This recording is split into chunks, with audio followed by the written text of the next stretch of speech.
Hello students, मैं doctor Dipshikha Pandey, assistant professor department of home science, Magadh university Bodh Gaya से आज आपके सामने MA first semester home science के स्टूडेंट के लिए जिनके सिलेबस का एक पेपर है रिसर्च मेथडोलॉजी एंड स्टैटिस्टिक्स, उसके पहले चैप्टर को लेकर के मैं आप लोगों के सामने हूँ, जिसमें टॉपिक है कि अनुसंधान क्या है और अनुसंधान का अर्थ क्या है, अनुसंधान को किस प्रकार से परिभाषित किया जा सकता है। तो इस वीडियो में मैं सबसे पहले आपको बताऊंगी कि अनुसंधान क्या है, यानी कि अनुसंधान का अर्थ। तो चलिए शुरू करते हैं अपना ये लेक्चर। देखो बच्चों, जैसे कि मनुष्य को कहा जाता है कि मनुष्य एक सामाजिक प्राणी है और जब समाज में रहता है तो समाज में बहुत सारी घटनाएं भी होती हैं। और इस घटना का मतलब क्या होता है कि घटना का मतलब होता है कि रहने वाले व्यक्ति किसी भी चीज़ के बारे में किस प्रकार की प्रतिक्रिया करते हैं और उनका व्यवहार कैसा है और वह चिंतन प्रक्रिया किस तरह से करते हैं। ठीक है, तो और ये भी आप जानते हैं कि समाज में बहुत सारी घटनाएं होती हैं, यानी कि विविधता होती है, बहुत सारे कॉम्प्लिकेशंस होते हैं, यानी कि जटिलताएं होती हैं, और इस सामाजिक गतिविधियों में दिन प्रतिदिन परिवर्तन भी होता रहता है। ठीक है, और इसके आधार पर लेकिन ये जो परिवर्तन है या विविधता है, इसको हम तब तक किसी के सामने नहीं ला सकते या अपनी प्रतिक्रिया हम तब तक लोगों के सामने नहीं दे सकते हैं जब तक कि हम उसका वैज्ञानिक ढंग से अध्ययन ना करें। अब मान लीजिए, एक उदाहरण के तौर पे आपने कह दिया कि इतने लोग जो मतलब बिहार में या कहीं भी बहुत ज़्यादा लोग दहेज प्रथा से पीड़ित हैं, पर आपने के ये कहने से कि बहुत सारे लोग दहेज प्रथा से पीड़ित हैं, ये कभी भी एथेंटिक नहीं होगा, मान्य नहीं होगा, जब तक आप उसको साक्ष्य के साथ, यानी कि प्रूफ के साथ या साइंटिफिक वे में जो है आप प्रस्तुत नहीं करेंगे। जैसे कि आप ये बोलें कि इस क्षेत्र में, इस एरिया में इतने प्रतिशत महिलाएं दहेज प्रथा से पीड़ित हैं, तो चूंकि समाज के सामने या लोगों के सामने एक डेटा के रूप में, एक आंकड़ा के रूप में ये बात जाएगी, तब इस संदर्भ में लोग विचार करेंगे और मानेंगे कि ये आंकड़ा बहुत ज़्यादा आंकड़ा है, यानी कि वाकई में इस क्षेत्र के लोग दहेज प्रथा से पीड़ित हैं। तो आप अपने मन से किसी भी चीज़ को व्यक्त नहीं कर सकते या तर्क नहीं दे सकते या चिंतन नहीं दे सकते हैं जब तक कि वैज्ञानिक ढंग से उस सामाजिक गतिविधियों का हम अध्ययन ना करें। तो यानी कहने का मतलब होता है कि समाज में हमारे जो भी गतिविधियां चल रही हैं या हो रही हैं, उनका जब तक हम वैज्ञानिक ढंग से अध्ययन ना करें और वैज्ञानिक ढंग से हम रिजल्ट ना प्रस्तुत करें, तब तक वो अनुसंधान नहीं कहलाता है। अब हम बात करते हैं कि अनुसंधान किन दो शब्दों से मिलकर के बना है। जैसा कि आप हमारे इस बोर्ड पर देख रहे हो, अनुसंधान को इंग्लिश में कहते हैं रिसर्च। जैसा कि देख रहे हो, री प्लस सर्च, यानी कि री प्लस सर्च। री का मतलब होता है पुनः और सर्च का मतलब होता है खोज करना, यानी कि पुनः किसी भी चीज का खोज करना। ठीक है, और एक तरह से और देखो तो सभी दिशाओं में जाना। जैसे कि मान लो आपको ये मिला हो कि हॉस्टल में रहने वाली लड़कियों के व्यवहार में क्या क्या परिवर्तन देखने को हमें मिलता है, तो हम अपने मन से व्यक्त नहीं कर सकते किसी बात उस परिणाम को। हमें एक प्रॉपर तरीके से हॉस्टल में जाना पड़ेगा, वहाँ की लड़कियों से कुछ संबंधित प्रश्न तैयार करने पड़ेंगे और उनसे जाकर के पूछना होगा, फिर सारे आंकड़े एकत्र करने पड़ेंगे, आंकड़ों का हमको विश्लेषण करना पड़ेगा, तब जाकर के हमको उसके परिणाम को देना पड़ेगा। तो यानी कि एक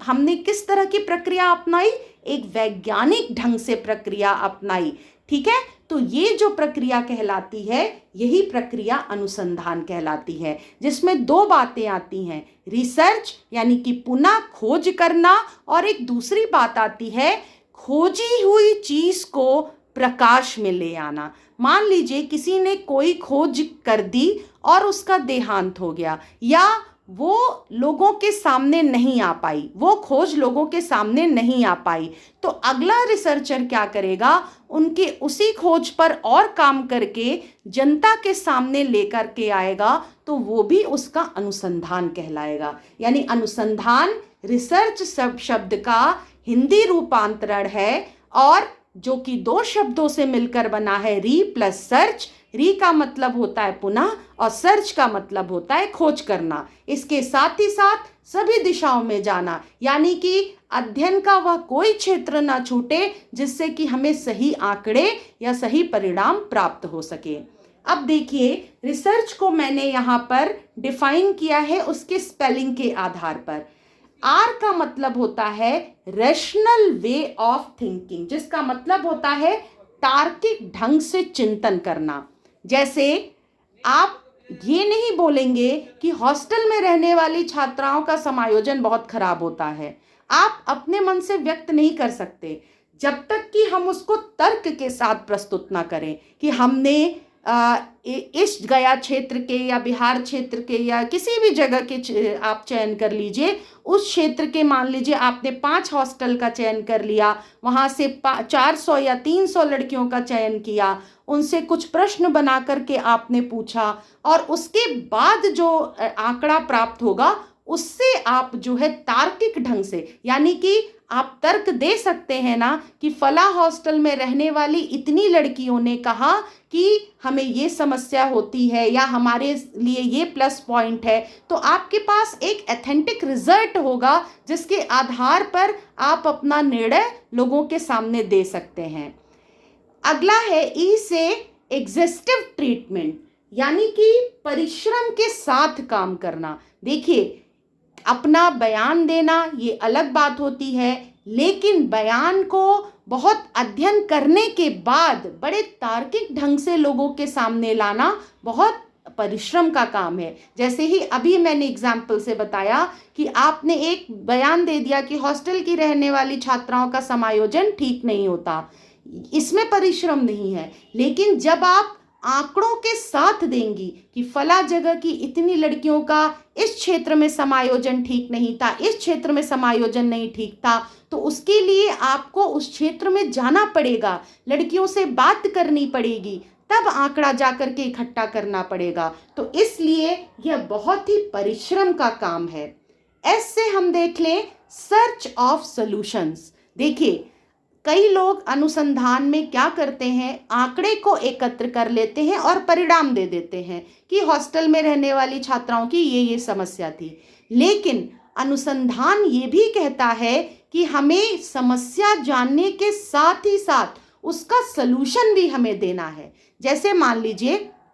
आप अब रास्ते से जा रहे हैं और आपके सामने एक क्षेत्र आता है रोज रास्ते में, जैसे कि बांस कारीगर हैं या मिट्टी की मूर्ति बनाने वाले हैं, तो आपके मन में एक प्रश्न जगा कि क्या ये बांस कारीगर जो हैं उनको पर्याप्त आय इनकी हो पाती है या इनकम होता है इस बांस के काम को करने से, या ये बांस कहाँ से लाते हैं, कहाँ से बेचते हैं, या इनको कौन कौन सी स्वास्थ्य समस्याएं हैं। तो इसके लिए क्या करना पड़ेगा, पहले रैशनल वे ऑफ थिंकिंग यानी तार्किक ढंग से उस पर चिंतन करना पड़ेगा, फिर उस पर परिश्रम करना पड़ेगा। उस क्षेत्र में जाकर के बांस कारीगरों से आपको बात करनी होगी, उनके तरीकों को पूछना होगा, बैठ करके वो जो तरीके से बना रहे हैं उनको देखना पड़ेगा, फिर आंकड़ा इकट्ठा करना पड़ेगा। जब आप सब काम कर लेंगे, उनकी समस्याओं को जान लेंगे, तो आपको सलूशन भी देना पड़ेगा, क्योंकि उसके जब तक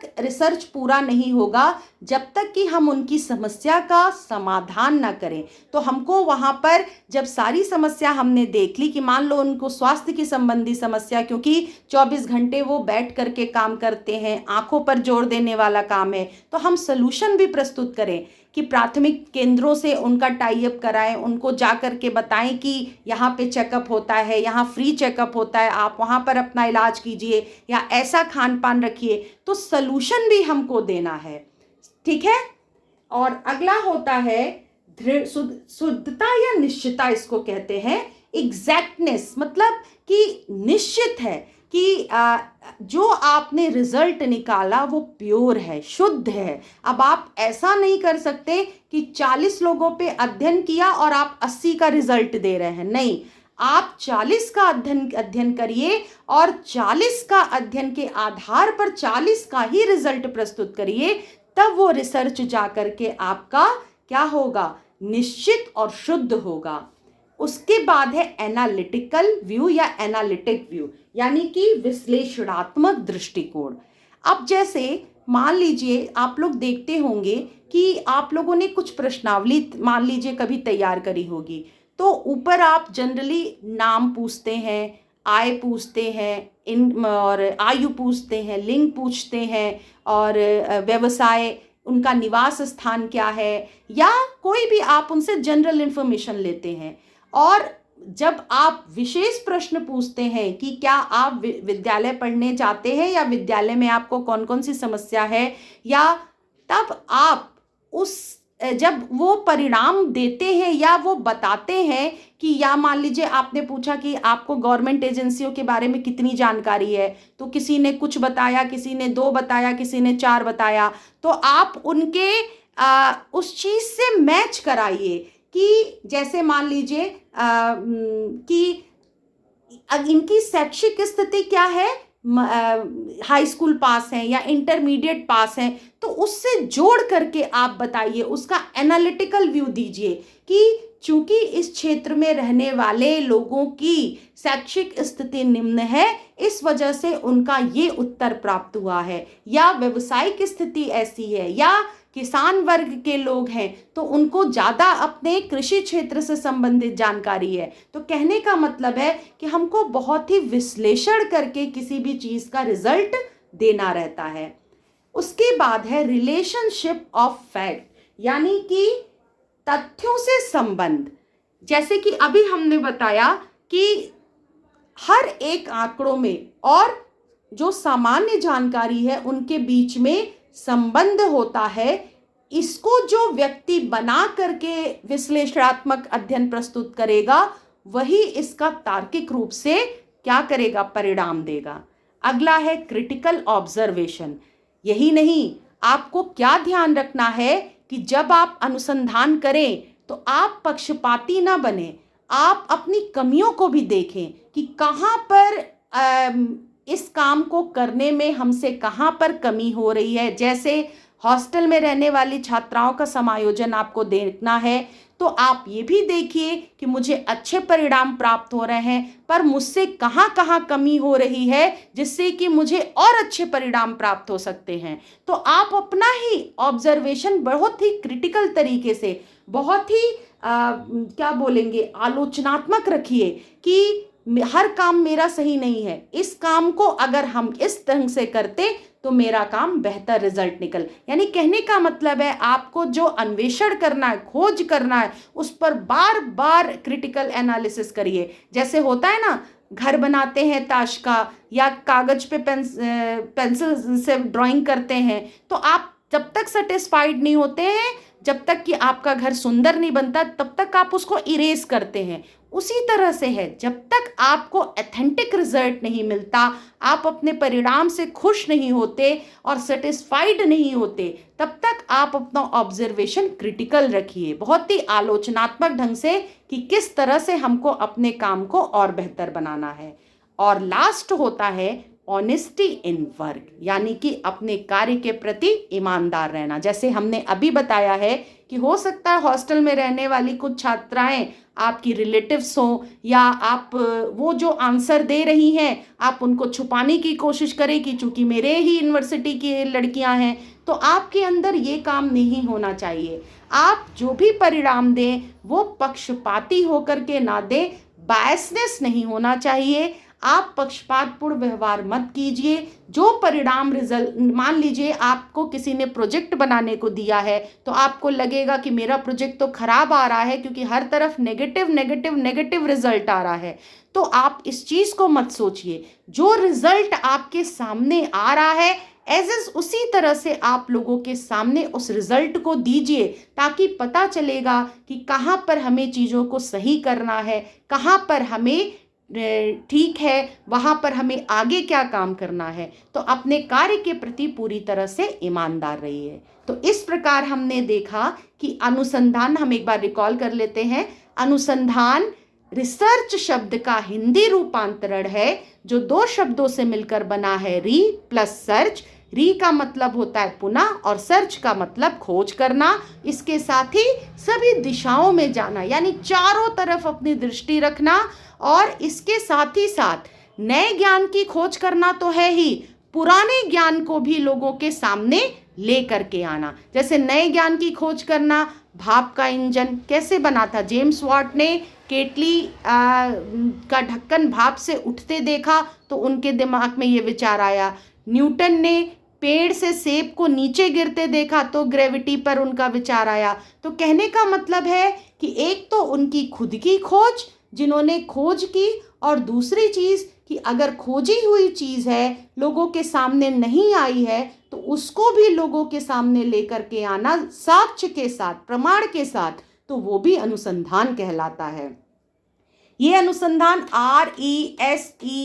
RESEARCH यानी कि रैशनल वे ऑफ थिंकिंग, तार्किक ढंग से सोचना, एग्जिस्टिव ट्रीटमेंट यानी कि परिश्रम के साथ काम करना, सर्च ऑफ सॉल्यूशन यानी कि आपको समाधान की खोज करना, और एग्जैक्टनेस शुद्धता या निश्चितता होना, एनालिटिक व्यू यानी कि विश्लेषण के साथ आप जो है अपना दृष्टिकोण रखें, और relationship of fact, her fact के बीच में आप रिलेशनशिप को जोड़ने का प्रयास करें। क्रिटिकल ऑब्जर्वेशन, अपने ही काम पर आप आलोचनात्मक दृष्टिकोण रखें, उसका अन्वेषण करें,